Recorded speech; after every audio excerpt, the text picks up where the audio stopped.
So when I sorted it for myself, I'm summer ready now. So what would you like to talk about today? But Ashish, I am summer ready for myself, for the gear. But you know, what do I do with this heat monster? There's a 950cc, and you know the amount of heat it generates, and also the other motorcycles. What do I do with that? Okay, we'll just dive right into it. Hello, my name is Ashish. I'm from Happiness for K, and that's Sumit. And today we'll talk about a few basic pointers and things to do for your motorcycles during summer. Now, Sumit, while this is a 950cc motorcycle, it's not that you'll be able to lower the temperature all the way down to winter temperatures, but a few basic things that you can look at. And this is again, guys, this is not a recommendation, this is our experience because we've done lakhs of kilometers over all terrains and this is what we have learned. Feel free to write into the comments below if you have any more suggestions on this. So the first thing that you need to do, Sumit, is change your engine. Does it help? Yes. So simple physics. As the oil gets older, it becomes less efficient. While your owner's manual will say that it's good till 10,000 kilometers. Let's understand a simple basic. We ride 12 months when the ambient temperature is 40 degrees plus. Yeah, in North India. We've got that. So imagine what is the temperature that your motorcycle is. My motorcycle shows it. When I was in Goa, and my dad was riding it, it was showing 85 degrees Celsius in Goa. So it will only go higher. Now, because this is a large, heavy motorcycle with a big engine, changing the engine oil helps. We've tried it. Okay. It seems to work in combination with a very clean air filter. Okay. Because air, it's not just helping the bike breathe, it's also helping the bike stay cooler. So this is an interesting point which comes up, and this is again, we've also learned over the years speaking to other senior riders. If you maintain your bike meticulously in summer, do it a little more. Simple basics. Try and reduce drag. So drag comes from inefficient, oils. The bike is running harsher. So try and get it serviced. Yeah, that is. Keep your clutch aligned. And when I say aligned, as in, as per of course the manufacturer specifications. Don't drive much, perhaps. Correct. And even if tempted, try and maintain a steady RPM because the more you go up and down, it will heat up. Yes, it will heat up more. And because these are large format bikes, they take longer to cool down.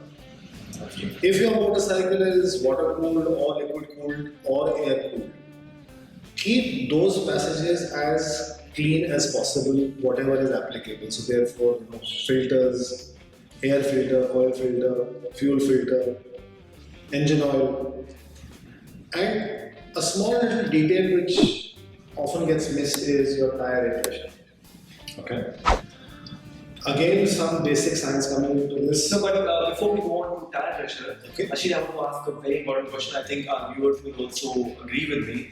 Like you recommend changing the engine oil, but like Ducati, they recommend Shell. Stupidly, a lot of brands, they always recommend one particular brand of engine oil. And I understand the grade; it has to be of the same grade. But what about if we change the brand? They take our warranty away. See, that is a bigger conversation between them. But I think we have discussed that in another video of ours. Yes. So in our experience, and again, please, this is not a recommendation. In our experience and what we hear from riders, liquid moly followed by motor, there is a lot of activity happening by a brand called Castron. Yeah. It's the new kid on the block. Yeah, but Triumph have been, they've been recommending Castrol since. And if you are really going to get into it, so supposing your oil spec is 10W50, there are riders who, when riding very long, will elongate that band. So 10W50, very simplistically speaking, is the temperature range. Okay. So, and provides optimally in these temperatures. Okay. Of course, this is a little more theoretical. I'm just. So is it 10 degrees to 50 degrees? Okay. So some riders, what they do is they make it 10W to 60. Okay. But having said that, Doing this may run into complication with your manufacturer's warranty. Therefore, please be advised and take your own decision. By and large, 10W50. Now, the trick here is, and when I say trick, these are more rites of passage that you get when you keep riding. If you're going to be riding when the sun is on its peak, which is around 12 o'clock, start a little early. Yeah, And to keep your, and again something which happens which many forget about. See, I come from a generation, I started on air-cooled bikes, so 2-stroke carbureted engines. But we learned a habit then which still holds good now. Take a break every 60 minutes. Even if that break is 2 minutes. Even if that break is 5 minutes. Rest your engine. It's good for your bike and the bike. Absolutely. While modern bikes are getting better and better, and there are some bikes which operate when they are a little hotter. But our conditions are so harsh, 45, 48 degrees, and you are going at, if you are cruising between 80 to 120, then the bike is really getting stressed. Yeah. Imagine if we get stressed, so does the bike. Absolutely. And since we are motorcyclists, in love with motorcycles, so be good to your bike. Ashish, now I'll come back to the air pressure thing. Sorry, I interrupted you. Now you can speak about the air pressure. I don't understand why air pressure. What has it got to do with this? So, with air pressure, again, some very basic science comes in. Supposing your owner's manual says 32 to 36 psi front end rear. As the tires get hotter, The air expands. absolutely. Okay. So it's a bit of a hidden trial that you have to do. Having said that, it comes with experience, depending on how much luggage you have. So to give you an example, if we are riding on concrete roads like that Lucknow Expressway versus you're riding on pure tarmac, tires get hotter on concrete. Correct. So what I do personally is, if I have to ride there, I'll make my specs 28 and 32. So I'll go down by 4 points. Okay. So when you're riding at about higher speeds, so it matches the recommended air pressure. Correct. And while speaking about air pressure, always recommended to fill tires when they are cold. Okay. Because So that means when you start your ride, first stop you should make is at the fuel station and get your air check. Correct. Because what happens is, supposing your air pressure was say 25, and you've been riding it for 100 kilometers. The reading after you take can anywhere between 29 to 35. I've done this with the gauge. Yeah. So at that time, if you were to get your tire pressure and more air put, you will be getting a false reading. Correct. Ashish, also, I felt that a taller windshield is not always good. Of course, it is good for winter, but in summer, though it does protect you from getting dehydrated because of wind blast, but the engine heat, when you're riding this kind of motorcycle with a taller windshield, the engine heat comes to your chest. You feel very pumped. What do you do then?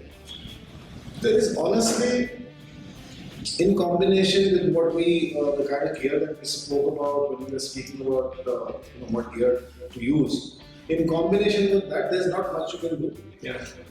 The best thing to do is take frequent breaks. Or just stand on a motorcycle. See, standing That helps a bit. standing is for experienced riders. Yeah. And since we are putting it out there, please saddle only if you are used to it and if you have the skills or the experience. Engine heat after. So what usually we do in summer is we lower the windshield where possible. Okay. To just get, like this is right now naked, but if I was to put in a windshield instead of this height at this height. Okay. So what that does, it gives me protection from pebbles and stones and dirt. Absolutely. So if you do this, you get a little more air. Especially, you need, when you're riding, you need air around your helmet. Correct. Because what happens is, and it happens with me a lot, the hotter it gets, I get claustrophobic. Okay. Yeah, that's quite common. So when the air is hitting, then you just feel a little more relieved. Right. And also keep the, just to sum it up, keep the bike as clean as possible. The cleaner the bike, The finer its service, the lesser it will get stressed out. Alright.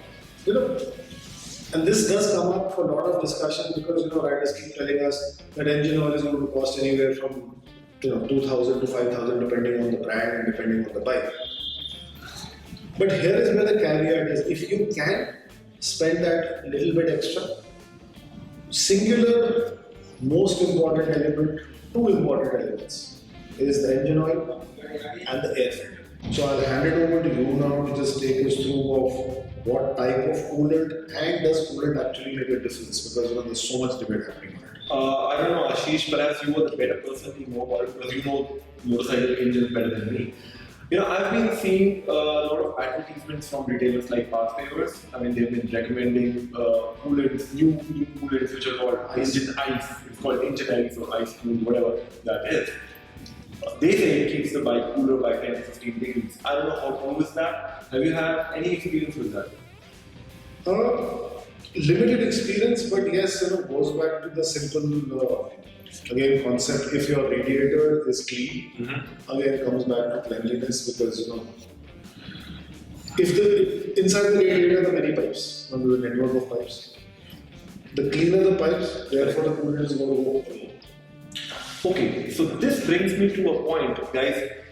Whenever you buy a radiator sheet, okay, make sure it is from a reputed brand. You don't buy it off any Chinese. Yeah, you don't buy it off any Chinese manufacturer or a manufacturer who is not certified to manufacture these. Because what happens is a cheaper windshield is not properly designed. It does protect your radiator, but it blocks a lot of wind. So your bike gets hotter. It's a fabulous point that you've raised, because, and this is by no means a reflection on any maker. Yeah. Today, radiator sheets, because real estate on a motorcycle is limited, it's become a canvas for design.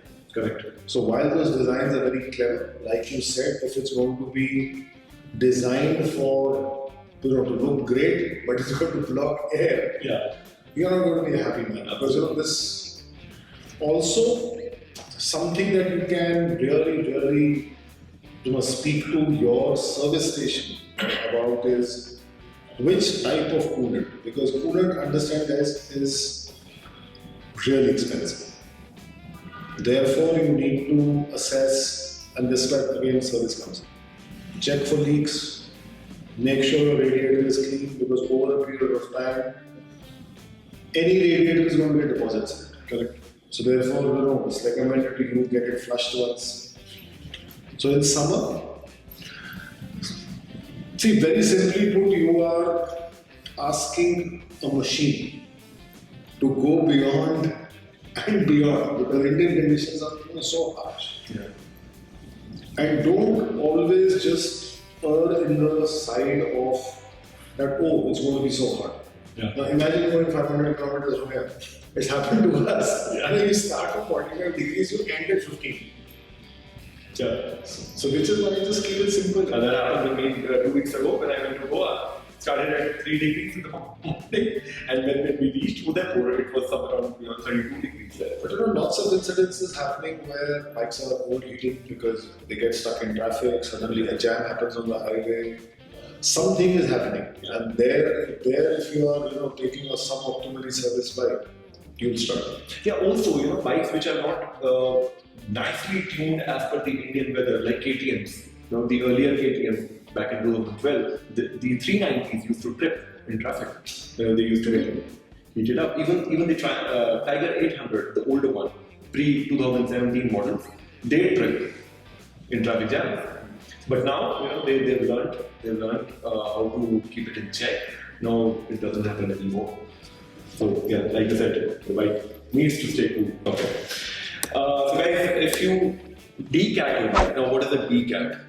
It basically means you are removing your catalytic converter. Okay. Now the benefits of removing that is, one, your motorcycle sounds better. But of course, if you're going in the hills or in the villages, those guys are going to curse you a lot. Secondly, your bike produces lesser heat, because the basic function of the catalytic converter comes in when it gets hot, right? When it gets hotter, it's functioning well, but at the same time, it is emitting a lot of heat onto your legs. So if you remove your catalytic converter, your bike stays cool. While I understand where you're coming from on decat, this needs to be said. It's an experience, it's not a recommendation. You don't have to decat your bike just because it's an experience being shared. I like to share with you, which you already know, but I'm just sharing it. There is an alternative. The image and footage will come up on your screen. On my setup, I run slip-ons with the silent class. While it sounds contradictory because lots of you guys go in for the slip-on for the noise, I went in for the slip-on because it helps my bike breathe better. Because a lot of people think decat is only done with the sound of the motorcycle. Well, yes, but this is where we need to be careful. Let somebody pick up something that they're not supposed to do. So, slip-ons, decat is one way of doing it. If you're happy with stock, please stick to stock. Take more breaks. But if you're going to be riding long and you're riding from sun up to sundown and you need to cover say 600 to 700 kilometers like sometimes we do, slip-ons or decat is an option to be considered. Back to you. And also, Ashish, the emission norms of our country, we are in Euro 5 or Bharat stage 6 right now. If you decat your motorcycle, chances are you may not get passed through the pollution check PUC. So that's a point you need to keep that in mind. And also your warranty may go off if you decat your motorcycle. A lot of times your manufacturer will say no, we won't keep your warranty. BS6 fuels have made life a lot simpler because better quality of the fuel, smoother is the combustion, the bike is going to run much cooler and efficient as well at the same time. So, anything else that we'd like to talk about as far as keeping bikes? Yeah, Ashish, I would like to demonstrate how to set up your motorcycle when it is hot. Oh yes, very important, especially in high-capacity motorcycles. Right, so imagine this motorcycle is hot right now, the exhaust is hot, your cylinder heads are right here. What you need to do is to grab both the handlebars, put your left foot on the left foot peg and keep a little wider. Your leg should not touch any of these parts on the motorcycle. So you stand and put your right foot on the right foot peg. Now, this is the trickiest point. Now you need to go down on your left foot, okay? Rest the motorcycle on the left foot and the stand, and then sit on it. Get the motorcycle straight. And you see, my thighs are, I've placed my thighs as wide as possible so that I don't touch this portion, and I'm fine. Also, Sumit, something that we do a lot, I'll give you a scenario. 45 degrees outside. We've been riding for 200 kilometers, the bike feels hot. Yeah.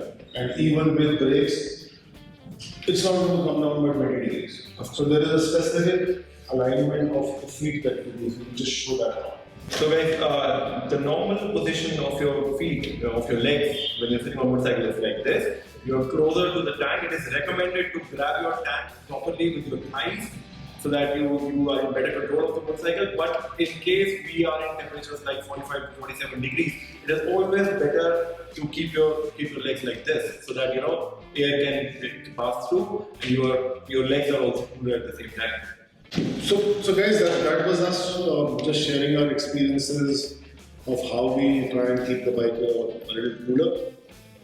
Before we go away, often because it's summer and monsoon, we pretty much go hand in hand. Even if your bike is dirty, before we go away, don't wash up hot bike. Yeah. It's disastrous for the metal part. Most things on the bike. And all that we've shared with you are our experiences, and this is a caveat here again.